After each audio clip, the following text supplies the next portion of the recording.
Hello, how are you? I'm fine. Appreciate you asking. This is Wild Bill here in Studio A. Far away from home. But I'll be there after a while. I'm sitting here getting unloaded, but I'm continuing with my presentation to you about the holiness of God. And one of the last things that I discussed with you in regards to the holiness of God, I was talking to you from a passage, Leviticus chapter 10, where the two sons of Aaron, Nadab and Abihu, who had been consecrated, dedicated, went through the procedure to be priest before God, to serve in the temple, or in the tabernacle actually at that time. They knew all the ins and outs of what they were supposed to do. They knew all the prescribed ways of God, and they disregarded them, plain and simple.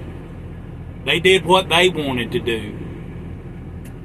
And whenever they offered strange fire, and again, you can find this story in Leviticus chapter 10, but whenever they did what they did, which is offer strange fire, and we've discussed in prior videos that for whatever reason, they did what was right in their own eyes, which is deserving of the wrath of God, judgment. And so fire came out from God and consumed them. People say, well, that's Old Testament. Glad that's not us, and we don't have to, or it doesn't pertain to us, and we don't have to deal with that. Did you know that the New Testament over in Hebrews says that our God is a consuming fire? It sure does. And when that fire came out, it consumed them, and there was no proper burial.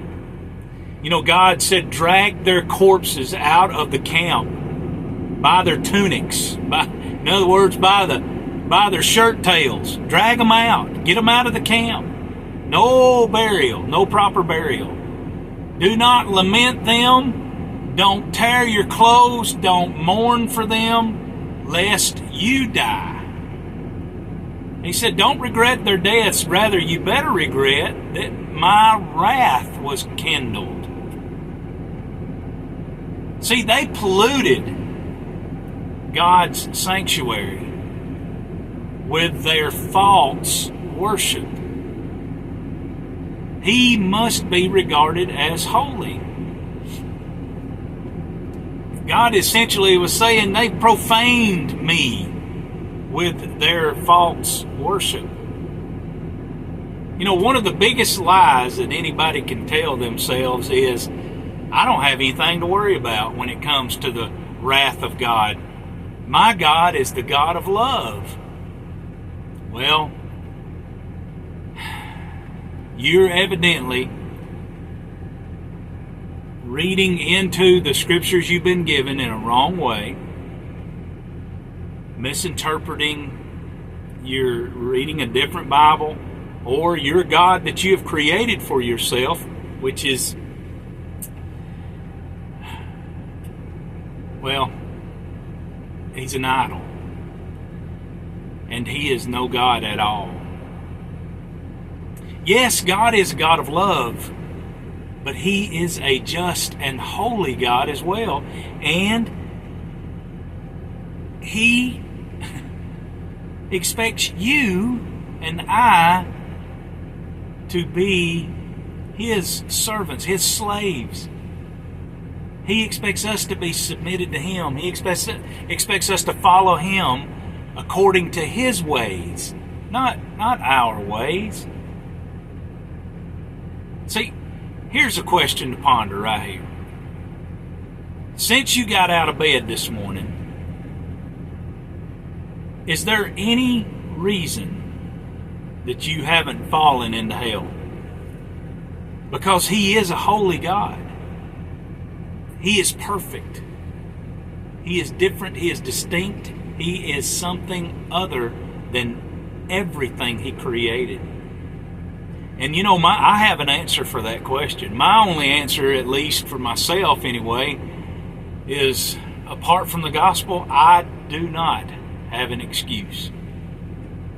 Most people have grown so accustomed to God's goodness and His grace and His love, they are spoiled to it. You know, the first time they're forgiven and they experience His grace, they're amazed by it. You know, they can't hardly believe how gracious He was to them. Second time that they're forgiven or His grace is manifested, His patience is manifested, they're not surprised. They basically assume it. But by the third time that His grace is manifested to them and displayed, they demand it and believe that grace is an inalienable right, you know, an entitlement to which they deserve.